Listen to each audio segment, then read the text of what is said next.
Hello, welcome to today's video, or good evening, I'll say. Today, I'm Sarah. This is NObsBeauty. Today I thought I'd do a little first impressions of a couple newer products, to me at least anyway. The SkinMedica TNS Eye Repair Cream, the Skin1004 Azelaic Acid 10% Ampoule, the, Centellian24 Teca-Retinolsom Serum.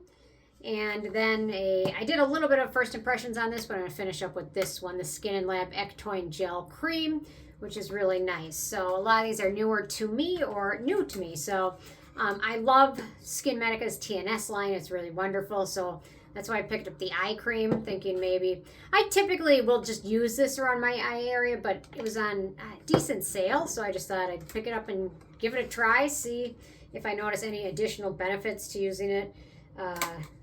Specifically on the eye area, and it's a half an ounce, so I don't remember the price being so crazy as much as the TNS serum, but okay, here we go. So I actually had tried this one when it was in a jar a long time ago, several years ago, and you know, it just didn't seem to work well for me. I don't like jars typically.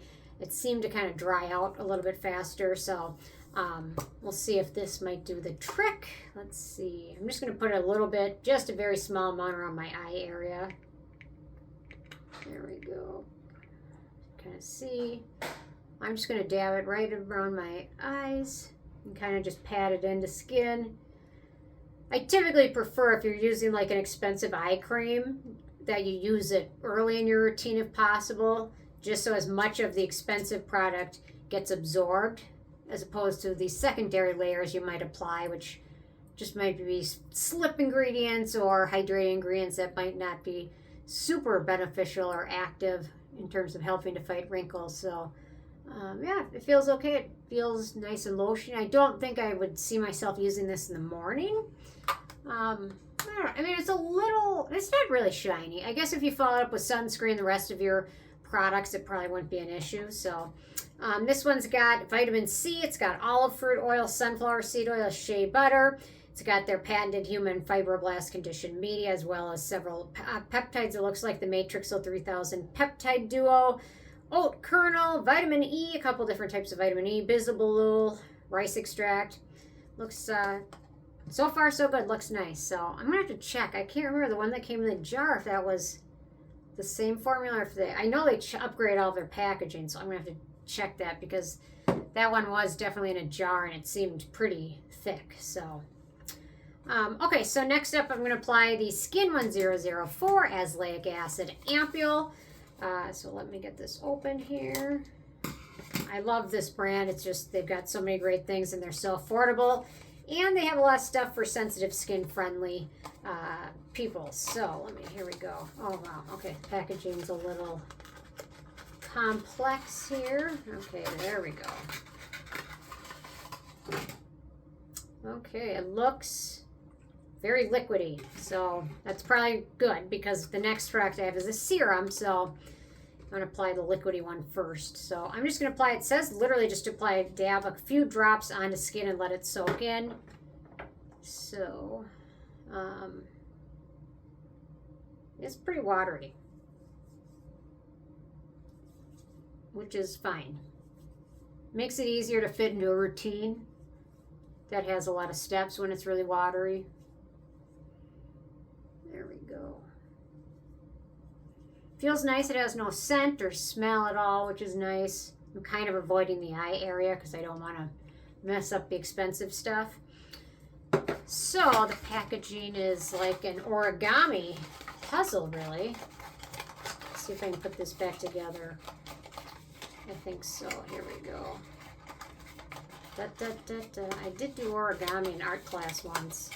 There we go. I got it all back together. So the main ingredients of this one is, it's going to have 10% azelaic acid. Let's see.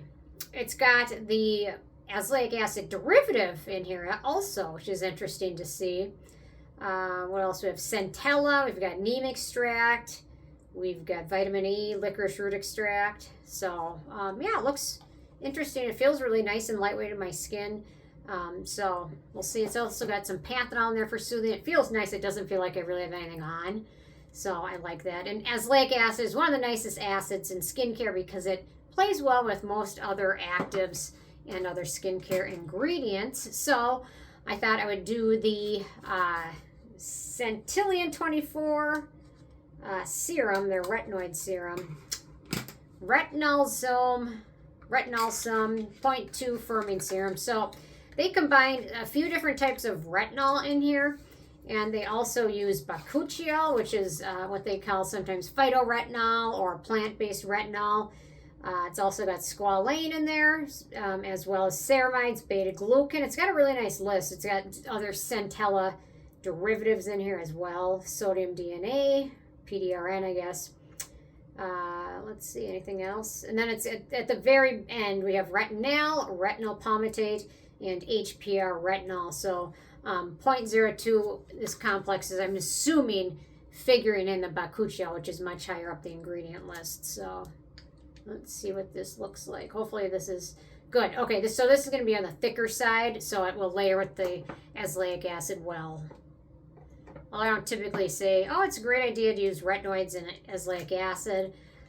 If you can use them in different routines, sometimes it's better, but or if you have sensitive skin, definitely using them in different routines is the way to go. But azelaic acid is a unique acid in the fact that it just plays well with everything. So there we go.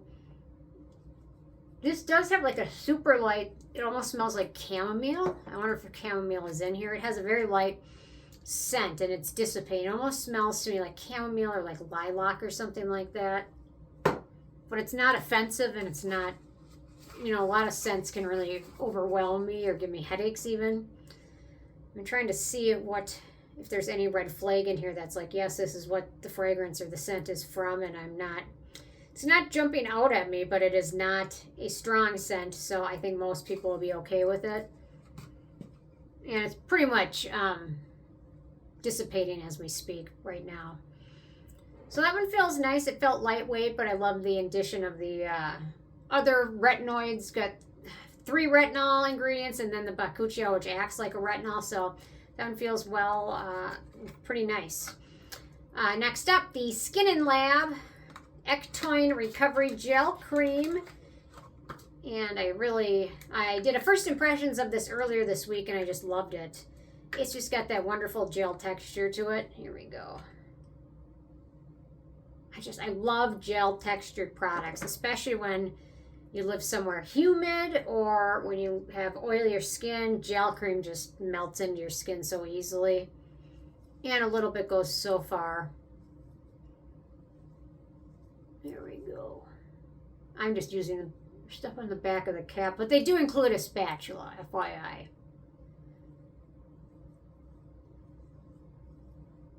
Actually, this could be a nice little niche routine, kind of combining some very gentle moisturizers along with a couple actives that are actually on the gentle side, azelaic acid, and the Centellian24 seems to be pretty gentle too. So my skin feels soft. It feels hydrated, but I feel like I can't miss my snail cream. So I'm adding it in because I just can't go a night without it. I love this stuff.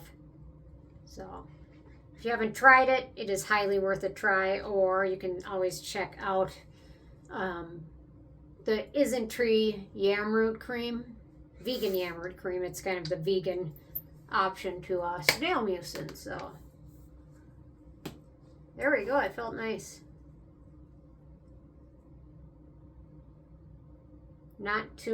It didn't even take that long. It was under 10 minutes. I'm impressed. Although, if you're going to do some of these products, I would normally say give them a couple minutes in between to let each one kind of soak in and work. But anyway, yeah, they all seem pretty nice. And I'll definitely report back on some of these. And if there's any of them that you're more curious about than others, let me know. And I'll certainly do a full review of that one. So, yeah, anyway, that's what I got for today. So, thanks so much, guys. I will see you more tomorrow. Bye, guys.